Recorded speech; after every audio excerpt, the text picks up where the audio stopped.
What up, everybody? It's your boy Jordan. We back again with another video. Today, I'll be reacting to Brian Sutterer, and he'll be talking about how this guy face drooped after this slap fighting event right here. So we about to check it out real quick.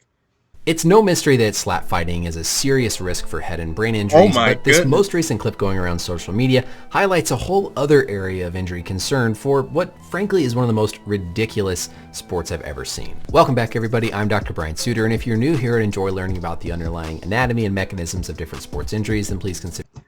Oh my God, his face. Like, oh my goodness. That is crazy. Oh my goodness. Like, how does that even happen? Man, my goodness.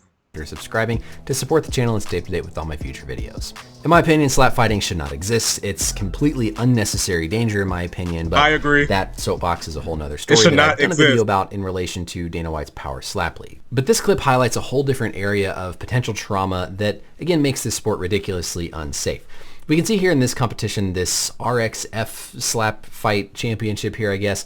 We can see after this one competitor, who ended up ironically winning the whole thing, gets hit here, we can see how much sort of just, number one, soft tissue swelling, edema, what's likely hematoma formation we have on the left side of his face, but more importantly, this significant drooping of this left side of his lower face, which raises concern that amongst the potential bone and brain injuries with this, you could also be having nerve damage. With our biodigital anatomy tool here, I've highlighted all the different muscles, blood vessels, and nerves around the face. You can see there's a lot of different muscles. There's a ton of different muscles that help control eye closure, all the different facial expressions, and so it's a very complex region of anatomy. In particular here, the nerve that I'm worried about is a nerve called the facial nerve. It's the 7th of 12 cranial nerves, meaning it originates from our brainstem and then goes out to the rest of our body, typically with these cranial nerves somewhere around our head. Okay. The cranial nerve 7, the facial nerve, controls the muscles of our face. It's extremely important for expressions, for movement, for me just sitting here talking. I could not do that if I have a damaged facial nerve. I have it highlighted here in green. And so the facial nerve itself actually comes out from the skull, sort of up underneath and behind the ear, comes out and then branches to control the top part of our face, kind of the middle part of the face, and then the lower part of our face around our mouth and lips. When people have a stroke, that can affect the facial nerve from a central location, but you can also have what we call peripheral nerve injuries that affect the nerve and damage the nerve after it's left the brain, and in this example is out in the face. Man, so based on what he's talking about, I'm just curious if he didn't already say it. So I'm thinking, like, can that guy actually have like long-term problems like with that? Because he said it was soft tissue swelling earlier. So, man, I hope he won't have no long-term issues in the future. That would be messed up, because messing with them nerves, that ain't no joke. Like, man, that's no joke.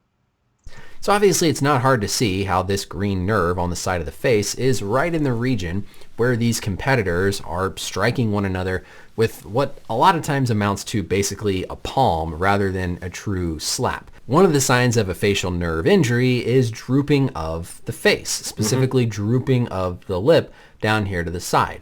And so for various reasons, my concern is that this competitor could have suffered an injury to his facial nerve. Even if it's just a temporary sort of stunning of the facial nerve, like when you hit your funny bone, there's all kinds of bruising, there's all kinds of blood accumulation here on the side of his face from these repetitive slaps that could either lead to compression of the facial nerve, or one of these direct blows from his competitor could stun that facial nerve enough to cause damage to it. This is what his face looked like at the start of this whole tournament. We can see nice clear symmetry, there's no drooping of the left side of the face. And then this is after. This is the result of multiple repetitive slaps, not only causing high risk for brain trauma, but things like jaw fractures, facial fractures, and potentially, like we're seeing in this case, evidence where you could be having nerve damage from that repetitive trauma or just direct injury to that facial nerve as it's left beneath the ear and then spread out into its branches. So not only does slap fighting have serious risk of repetitive brain trauma and facial fractures, but also we're seeing potential sign that you might have temporary irritation or damage to the nerves in the face, because again, they're right in that area. They're right in.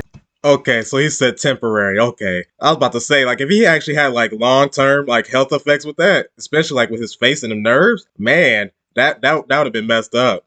Man. But slap fighting, that needs to stop. Honestly, I do not like that idea at all. I don't like that sport not one bit, the slap fighting. I really don't. In my opinion, like he said in the beginning, they need to stop that, in my opinion. I don't like that not one bit. Underneath the skin, and if you're directly impacting and blowing these nerves, you can potentially also suffer nerve injury. I don't understand slap fighting at all. I feel like it's the most unnecessary level of risk of any sport, if we can even call it a sport, that I've ever seen. Facts. And as we've seen, very clear evidence of very real injuries, but it does give us some interesting anatomy things to discuss.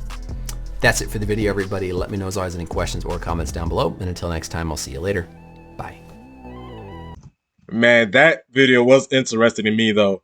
Man, slap fighting, I'm not a big fan of it. I see the videos, like, that sport is crazy. Like, you got to be a different breed to even participate in that. I'm not a big fan of it. Like what he said, it's just unnecessary. So drop down in the comments below y'all thoughts about the video, what y'all think about the slap fighting, and I hope everyone have a blessed day. I'm out.